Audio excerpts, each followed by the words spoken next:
Doesn't matter. Doesn't matter. I'm reaching new voters all the time.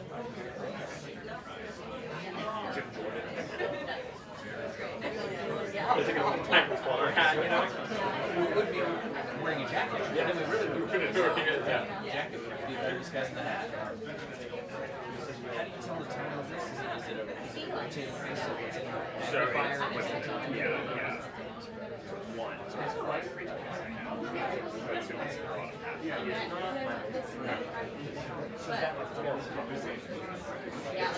It's quite difficult to Like Dutch Wonder. Now It is a conversation. I can read this because it is almost exactly one, and it's bright. I'm trying to read this thing, the time isn't that exact. In between. Yeah, because if you can see the letter, But you are given a preview, so you can get a ballpark. yeah, you can. You're not going to launch rockets. But you know, there's no Oh, there's no electronics. yeah, it's like Wi-Fi. Yes, does it actually stay? Yeah, it does actually stay. I had another watch that was sitting with the class. Fall off all the time. And I wasn't that concerned about it when I was on a big trip. And I did this, and it flew off my wrist at the secretary. And the TSA just pulled me aside. I was like, maybe we don't wear that for the rest of the trip. That's crazy. Yeah, I felt really bad about it. Is that on video? It's got to be on video. They were there. Something was rolling out. I think it was before Jamaica, and they brought us to the tour. Hi, John and Sarah. Good to see you. The White House press briefing room is packed today, and the press office is expecting a lot of questions about the Iranian strikes, as they should, because there was a massive dump of information from the Pentagon today, and also some intelligence that was shared by the president himself on True Social today, specifically about those trucks that were seen in satellite imagery outside of that nuclear site in Fordow, tearing apart Iran's allegations that they were able to move that enriched uranium away from that site several days before those strikes happened. The president saying that's simply just not possible. They are in full court press mode here, trying to push back on that leaked information earlier this week. Then there is also this search for the leaker.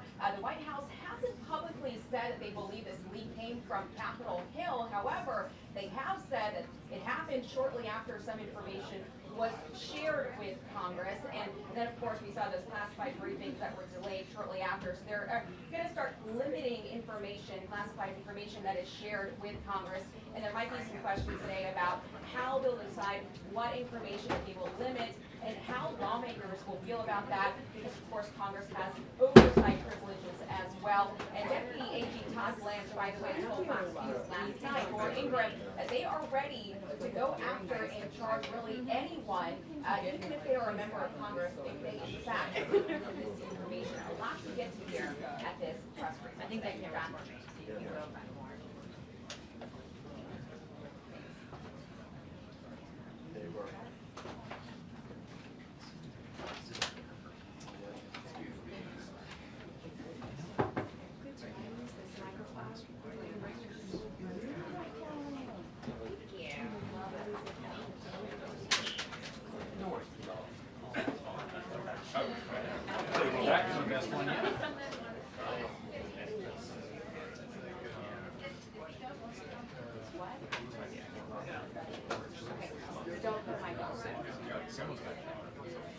Because you know they found the leak from the Supreme Court.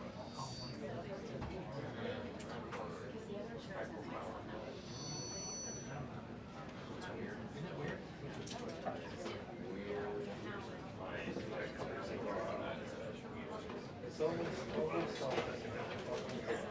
Yeah, but yeah.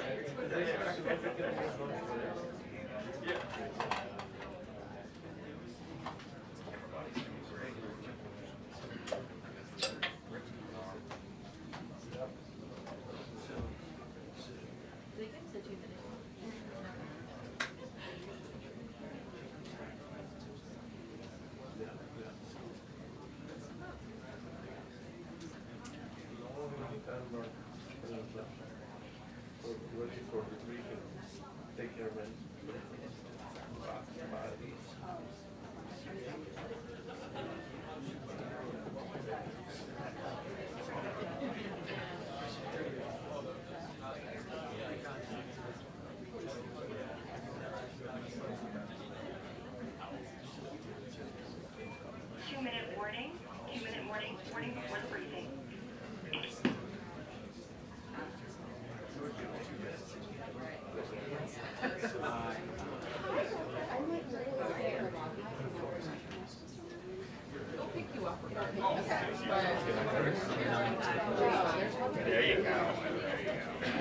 I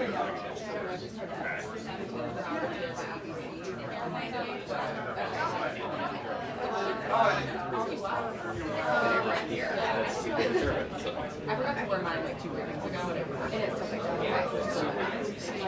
I think most people don't know what's coming. I see these bottles flying everywhere. Finally, the last one like flung out of the video, and there it is. Hey, for you, anything, JJ. Come on. Come on. We all have work to do. That was early as we can.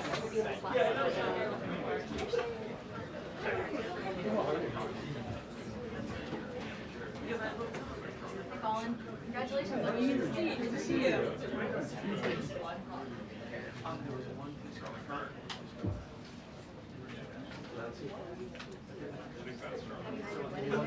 In May. In May? Yeah, we just Well, got back from congratulations. Portugal like a month ago. Oh, that's amazing. Awesome. So great. Yeah. You're doing great. Yeah, so thank you. Yeah, it's been good. It's been good.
Good afternoon, everybody. Good to see all of you.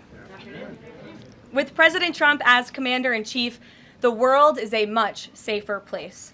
After decades in which past presidents coddled and enabled the world's leading state sponsor of terrorism, President Trump finally ended the immediate threat of a nuclear Iranian regime. Following President Trump's command, the most powerful military in the history of the world executed massive precision strikes on 3 of the Iranian regime's key nuclear facilities. The objective of Operation Midnight Hammer was to destroy the regime's nuclear enrichment capacity and stop the grave nuclear threat posed to the United States, Israel, and the rest of the free world. The mission, which will go down in the history books, was an overwhelming success. Secretary of Defense Pete Hegseth and the chairman of the Joint Chiefs of Staff Dan Raisin Kane covered the operation in great detail at their briefing this morning at the Pentagon, and I encourage every American to watch it. As President Trump has said repeatedly, the United States of America has the greatest, fiercest, and bravest armed forces ever to stride the face of this earth, and we couldn't be more grateful and proud of our nation's warriors. The Iranian regime was weeks away from being able to produce a nuclear weapon that would threaten the entire world before President Trump took this decisive action on Saturday night to obliterate their nuclear capabilities. The contrast in leadership could not be more clear. Barack Obama and Joe Biden sent pallets of cash, American taxpayer dollars, in a failed attempt to buy the Iranian regime's compliance with a weak and ineffective deal. President Trump sent a fleet of American warplanes to destroy Iran's ability to produce a nuclear weapon. The United States and the entire world are safer because of this president's decisiveness. Despite agenda-driven leaks by the fake news media aimed at undermining this incredible accomplishment achieved by President Trump and our brave fighter pilots, there is broad consensus emerging already that Iran's nuclear capabilities were indeed destroyed. The United States, Israel, the United Nations, and even Iran all agree they can no longer build a nuclear weapon. So why did the president immediately turn to obliterating after the Iranian nuclear threat? Securing peace. Within 48 hours of the devastating strike, President Trump and his team brokered a historic ceasefire between Israel and Iran and officially ended the 12-day war. The Middle East is now shifting away from chaos and bloodshed and moving toward the beginning stages of a new era of peace and stability that President Trump has long called on them to achieve. This was unthinkable at this time last week, and this is what peace through strength looks like. Under President Trump, America will relentlessly advance our interests without being dragged into endless wars. His fearless leadership guarantees America is once again respected across the world. Just look at what he was able to accomplish at the NATO summit in the Netherlands. Many of you were there. Our allies agreed to invest 5% of their GDP annually in defense because President Trump demanded it. This will be the most significant reinforcement of NATO's collective defense in the history of the NATO alliance. And as a result, the United States of America will carry less of the burden, and our NATO allies will be stronger than ever before. As NATO Secretary General Rutte put it, for too long, one ally, the United States, and our taxpayers, I may add, carried too much of the burden of that commitment. And that changes today. President Trump made this change possible. We will produce trillions more for our common defense to make us stronger and fairer by equalizing spending between America and our allies. This is the Trump effect. This is what the president meant when he declared that America is back. Now, back here at home, Americans are paying much cheaper prices for gasoline this summer, as both the Wall Street Journal and the New York Times pointed out today. Here's how the Wall Street Journal put it. Hitting the road this summer won't bring as much of a big hit to your wallet. The national average for a gallon of regular gasoline is about 23 cents cheaper than this time last year. Analysts say plentiful supply is expected to keep prices down in the coming months. These are the cheapest gas prices at this point of the summer since 2021. And despite all the doom casting from liberal pundits, oil prices on Tuesday were lower than before the Israel-Iran conflict began. As President Trump continues to unleash American energy, our country will have even more efficient, reliable, and affordable energy to protect our national security and fuel our people. Later this afternoon, here at the White House, the president will host a One Big Beautiful event in the East Room to rally Republicans to get the One Big Beautiful bill across the finish line. At that event, he will be joined by everyday Americans from across the country who will massively benefit from the common sense policies and provisions within this bill.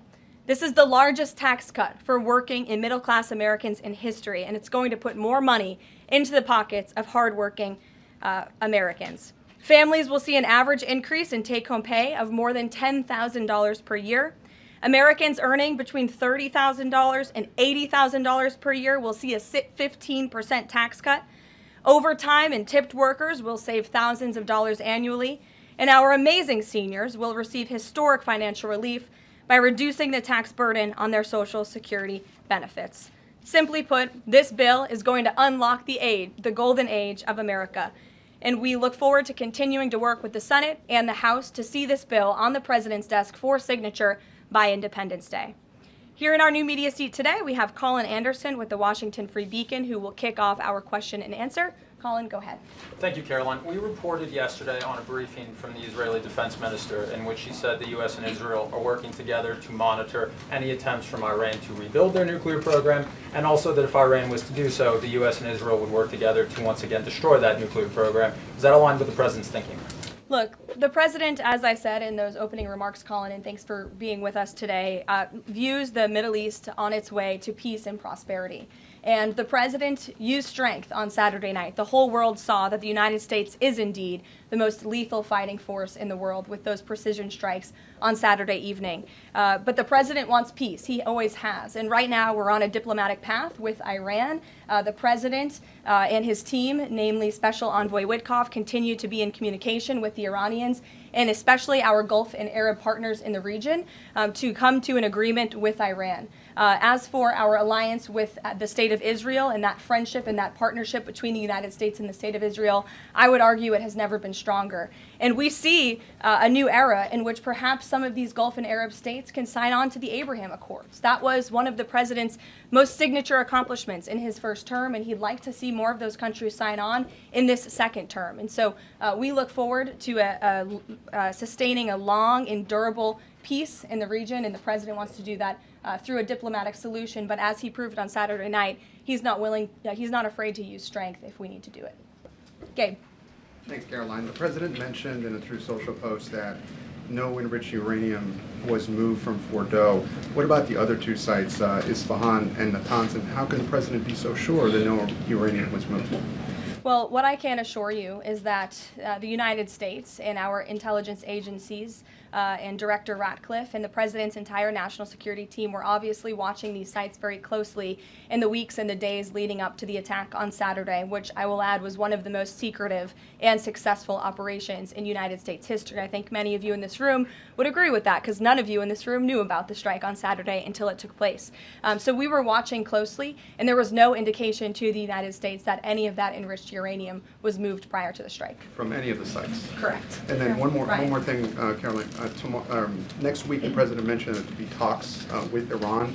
He didn't mention any details, and Iran has not confirmed them. Can you share any details about any potential talks next week? We don't have anything scheduled as of now, but I spoke to our Special Envoy Witkoff at length this morning, and I can assure all of you we continue to be in close communication with the Iranians and through our intermediaries as well, namely the Qataris, who have been an incredible ally and partner throughout this entire effort. And as I said, this administration is always focused on diplomacy and peace, and we want to ensure we can get to a place where Iran agrees to a non-enrichment civil nuclear program. And there are many other requests that the United States has. Those details continue to really, they're just starting. Of course, the operation was just on Saturday night, but we are in touch. And if there is a meeting, we will let you know, as we always do. Brian. Thank you, Karoline. It's two, one on trade. On the July deadline that's coming up for the trade deals, is that deadline still hard and fast for the president, or is he now considering even coming to trade deals after that deadline, and where is he on that going forward? I think the president has been asked this quite a few times by many of you in the media. I've heard him answer it at press conferences and at gaggles. He just spoke about it on Air Force One. The deadline is not critical. The president can simply provide these countries with a deal if they refuse to make us one by the deadline, and that means the president can pick a reciprocal tariff rate that he believes is advantageous for the United States and for the American worker, and he will continue to do that. But as for the deals, our United States Trade Ambassador, Jameson Greer, I speak to him frequently. He's working very hard, and he has had very good and productive discussions with many of our key trading partners. And on the One Big Beautiful Bill, there's conversations on the Hill right now about the Medicaid cuts. I'm curious, if the final bill that the president's been talking about comes to him and it has Medicaid cuts in it, will he sign it, or would he rather just Congress do away with those cuts? I think our friends in both the Senate and the House know exactly where the president stands on Medicaid. He wants to get rid of the waste, fraud, and abuse, and they are working to do that in the Senate right now. Jennifer. Follow up on that, on the Big Beautiful Bill, is there enough time for Congress to work through the issues it needs to work through? I'm saying, does the president need to move back his deadline a little bit? We expect that bill to be on the president's desk for signature by July 4th. I know that there was a ruling by the Senate parliamentarian this morning. Look, this is part of the process. This is part of the inner workings of the United States Senate, but the president is adamant about seeing this bill on his desk here at the White House by Independence Day. And then on Israel, is there a date set for the Prime Minister to visit the White House yet? Is he coming in a couple weeks? There isn't a date, but the Prime Minister has expressed interest in coming to the White House to meet with the president and come to Washington. The president is obviously very open to that, but we don't have a date. When we do, we'll let you all know. Kate. The president suggested he was open to sending more Patriot air defense missiles to Ukraine. Is that going to happen, and were there any other assurances that he made directly to Zelensky when they met?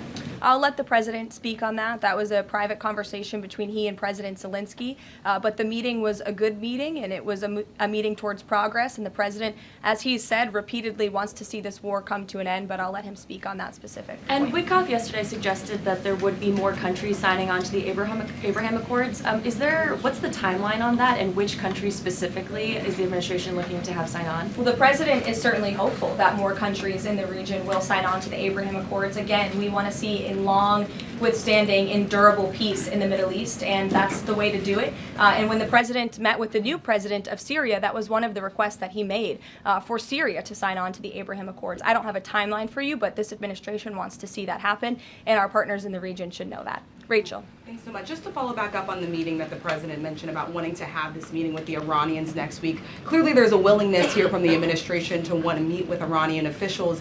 What is the holdup here in trying to schedule it? Are you experiencing any resistance from the Iranians? No, have some patience. We just had this strike on Saturday night. The president secured a ceasefire. A lot has happened in the last week. He was just in the Netherlands. Now he's back home to have a big event this afternoon on the One Big Beautiful Bill and get our domestic priorities across the finish line. So we'll get there. And like I said, we're in constant communication. And just one more, the goal of the meeting. The president mentioned yesterday that it may not be necessary to have an agreement with the Iranians. What is the purpose, what would be the goal of this meeting? Again, to continue moving forward towards a long-standing peace in the Middle East. Jordan.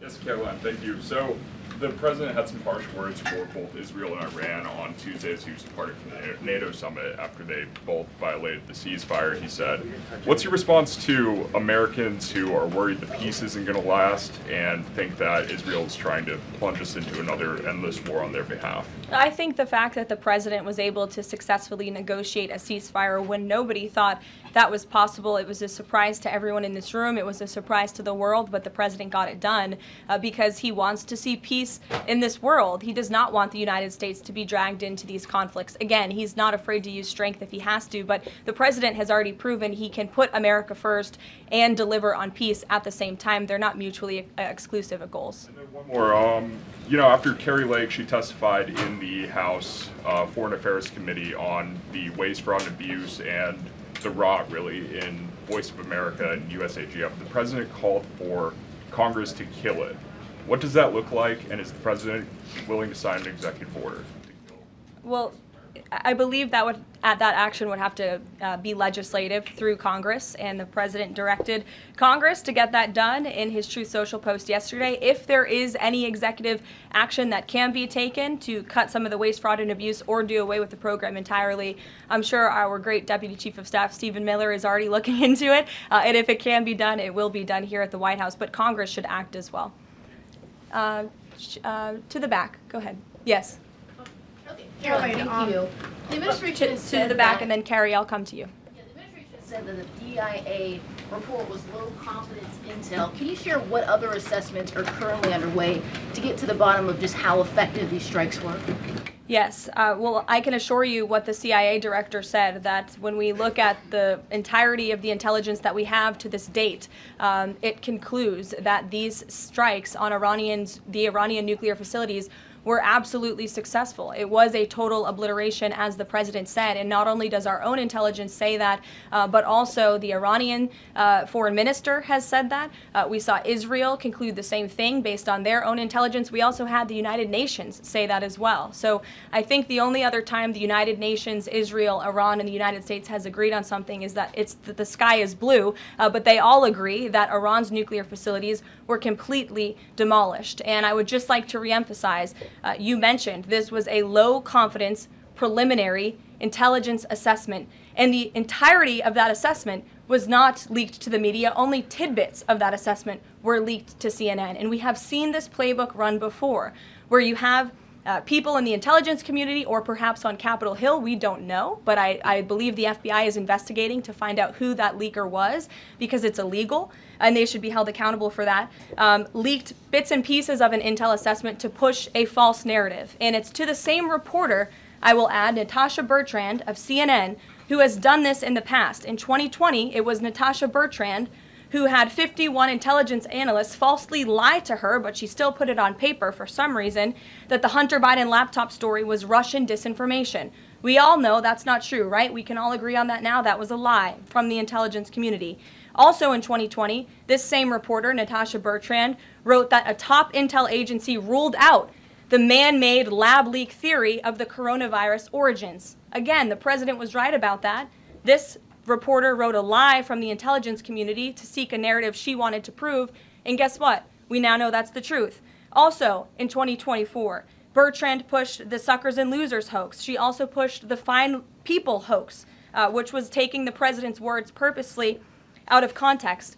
And then last October, and I believe this is notable, Natasha Bertrand published an article in Politico from the intelligence agency. She said that John Ratcliffe was speaking without any evidence when he said Iran was attempting to undermine President Trump's presidential campaign.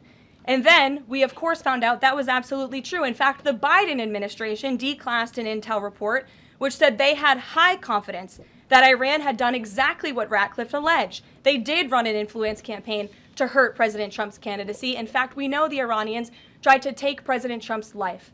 And so this is a reporter who has been unfortunately used by people who dislike Donald Trump in this government to push fake and false narratives. She should be ashamed of herself. And that's not what reporting is. Journalism is trying to find the facts and the truth. And this week we saw this same reporter being used to push a fake narrative to try to undermine the President of the United States, and more importantly, the brave fighter pilots who conducted one of the most successful operations in United States history. And I think the American people fully know that this operation was a complete and total success. Elizabeth.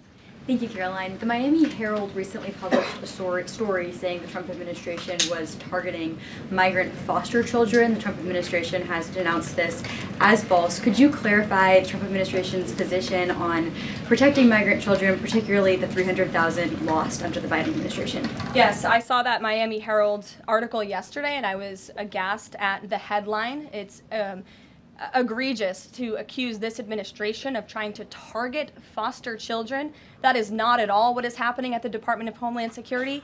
And I learned that the Department of Homeland Security actually tried to work in good faith with this reporter to get this story right, to explain that this administration is trying to protect foster children. We are trying to keep children out of harm's way, even if that means their parents are not law-abiding citizens. We want to protect children, unlike the previous administration, which allowed children to be trafficked and raped, and in some cases killed because of the open border policies. Unfortunately, the Miami Herald just completely degraded themselves with this report, despite having a full list of facts from the Department of Homeland Security. It's another example of fake news. And the May border numbers speak for themselves. Not a single illegal alien was allowed into this country because of this administration's border policies in the month of May. That means not a single child was allowed into this country, possibly with human smugglers or human traffickers. And we know that was happening at the rate of thousands and thousands of children every single month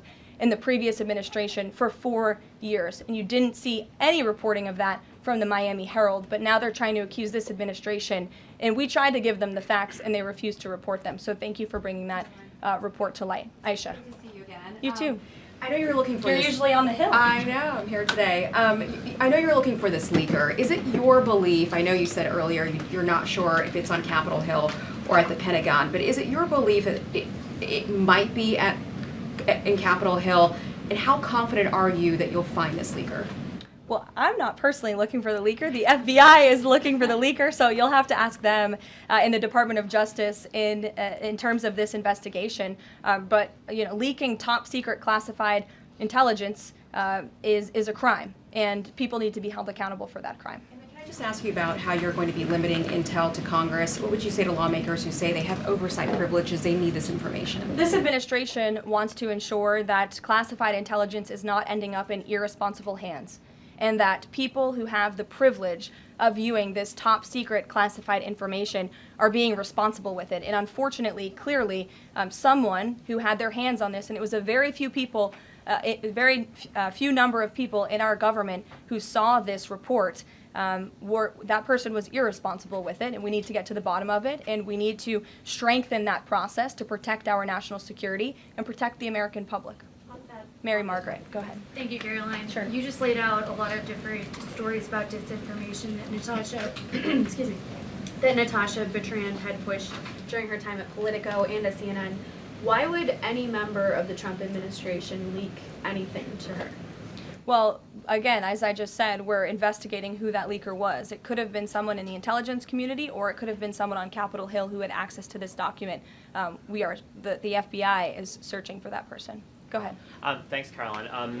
The president was and obviously... clearly it was done to undermine the president, to answer your question. And I'm sorry, I really wanted to follow up on that really quickly. Before the strikes on Iran, we saw a number of other leaks about Tulsi Gabbard, the Vice President Vance. Is there an effort to divide the president's team when it comes to these leaks and which reporters they choose? I do believe there's an effort on the outside of this building to try to divide the president's team on the inside, and sometimes you have to look at these headlines and laugh, because I've been in meetings where I know these things are absolutely not true, and again, we do our best here, I believe, to try to push back and correct the record with all of you, but there is fake reporting. That's just the reality of this country, unfortunately, but I can assure you the president's team is strong, especially the national security team.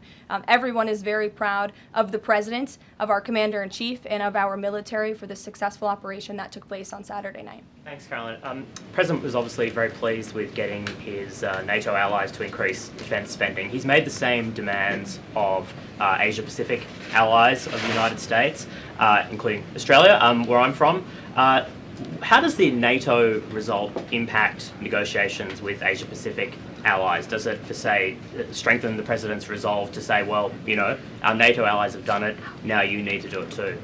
Yeah, I mean, look, if our allies in Europe and our NATO allies can do it, I think our allies and our friends in the Asia-Pacific region can do it as well. But as for our specific relations in those discussions, I'll let the President speak on those. And can I just ask as well, when he had to leave the G7 early, he missed out on a number of bilateral meetings that were scheduled with other world leaders, including the Prime Minister of Australia. Obviously, President Zelensky, he's managed to meet since then, but are there plans afoot to make up for those meetings with the world leaders that he missed out on? Yeah, I think many of those world leaders understood the situation happening in the Middle East and the urgency and the need for the president to get back to Washington to monitor that situation. And obviously that was the right call, considering the success of not only the operation on Saturday night, but also the ceasefire that the president has since brokered on behalf of not just our country, but the entire world, frankly. But he has made up a couple of those meetings, and he has had direct phone calls with some of those leaders he was supposed to meet with as well.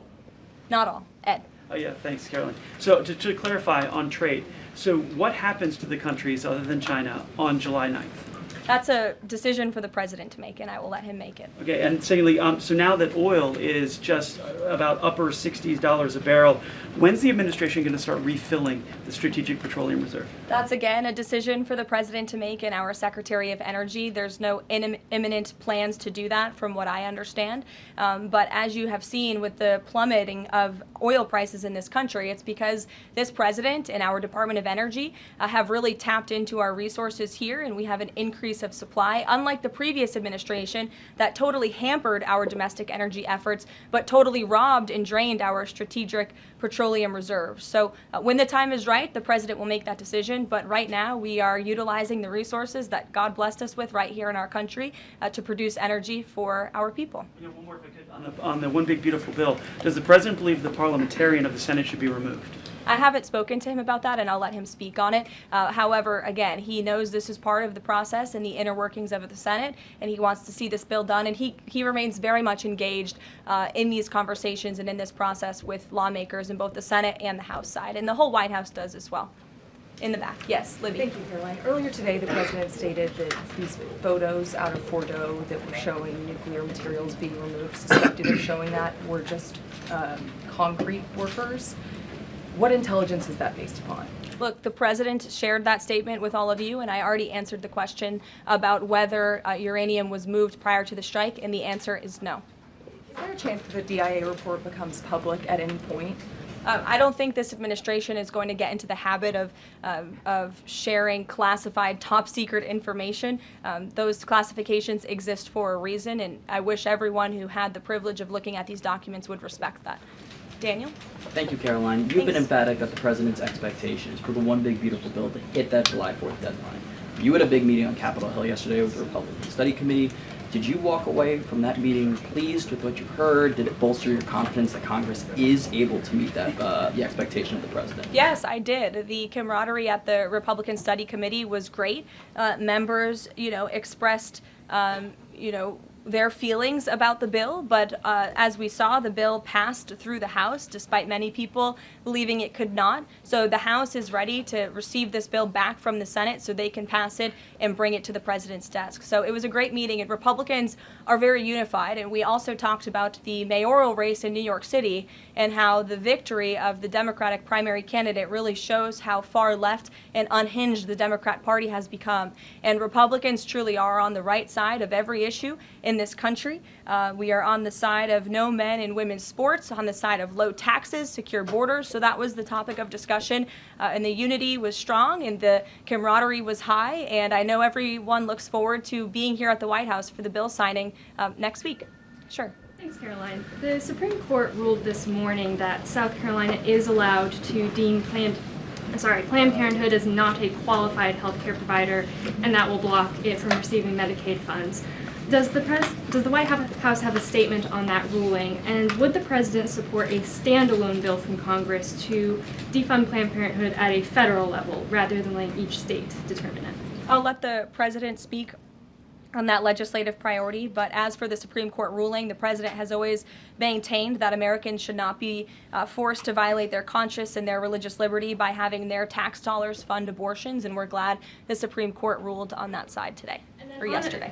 Then on Iran, but on a domestic matter, in January, President Trump revoked security details for several former administrations, including Mike Pompeo, Mark Milley, and John Bolton. Given the heightened tensions with Iran right now, is he considering restoring those security details? That's not under consideration right now. Fran. If I could follow up on trade, and then I have a question about the bill as well. Are you saying at this point that there's no plans to extend that July 8th and July 9th deadline? I mean, especially with everything that's been going on from Iran to the tax bill on Capitol Hill, is that under consideration at all at this point? Perhaps it could be extended, but that's a decision for the president to make. And as far as the bill itself goes, since the president has been back, what has he been doing beyond the event that he's having later today to try and get wobbly senators on board? Is he making phone calls, twisting arms? Is he having some people over to the White House? Can you tell us more about that effort? There have been meetings at the White House this week. I saw some senators rolling out of the Oval Office the other day, and the president remains on the phones talking to his friends in the Senate when necessary, and when they call, he picks up the phone. And I think that's why they greatly trust and respect his leadership. And we're having that big event later this afternoon at 4 o'clock. I would encourage you all to tune in. We're going to have some great everyday Americans who are in attendance. We'll have some tipped delivery drivers. I think we're going to have a barber from the great state of Arkansas here in attendance. We're going to have some law enforcement officers, some Border Patrol agents, and Tom Homan will be speaking as well. So the point of this event is to show the American people how this bill works for them and how there are provisions in this bill that will change their lives. Can you tell us which senators you saw rolling out of the Oval Office? I'll let the president speak on that if he wish. I don't share details about his private meetings without his permission. Emily, go ahead. Today, the Justice Department announced it was opening an investigation into employment discrimination at the University of California, alleging they had race and sex-based quotas. Federal law bars hiring somebody based on their race or sex, but do you also object to universities working harder to make sure they have a diverse group of candidates to consider? And do you expect more investigations like this from DOJ? I have not seen that investigation from the Department of Justice, but I can certainly check in. What I can tell you, it's the position of this president that we want to restore a merit-based society and culture in the United States of America where people are not hired nor are they promoted based on their color of their skin or their gender. The president wants people to be hired in the workforce because of their merit and their skill, and I think most Americans agree with that. I'll take one more. Carrie, because I promised you earlier. So the Ayatollah Khomeini came out and said that Iran will, quote, never surrender to the U.S. That being said, what remains to do with the possible responses from Iranian proxies in the region and even in the U.S.? Look, we saw the Ayatollah's video, and when you have a totalitarian regime, you have to save face. I think any common sense, open-minded person knows the truth about the precision strikes on Saturday night. They were wildly successful, and it's what led to the ceasefire agreement between Israel and Iran, which the president is very grateful for, and the United States of America remains prepared to defend our assets and our personnel in the region. And again, I would just emphasize the success of the strike that took place on Saturday night, and the world is a safer place because of it. Thanks, guys, for coming today, and you'll see the president at 4 o'clock. Thanks.